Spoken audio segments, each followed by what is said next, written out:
Hello dear subscribers, today I will tell you how you can easily install Instagram version 182 on your iPhone. So for doing this, just open App Store, just go to search tab.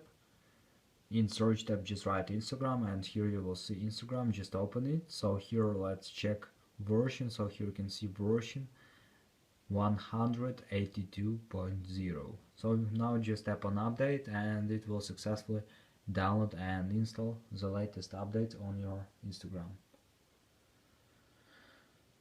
So now just wait until it will successfully download and install this update on your iPhone.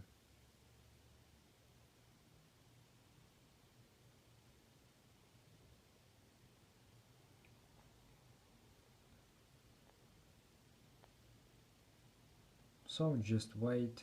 Here you can see that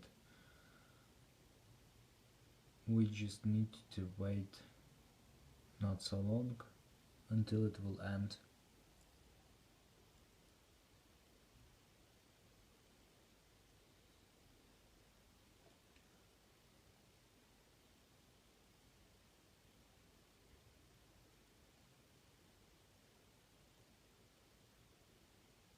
So this is the way how you can also do it. So thanks for watching, have a nice day, subscribe to my channel, click like, and goodbye.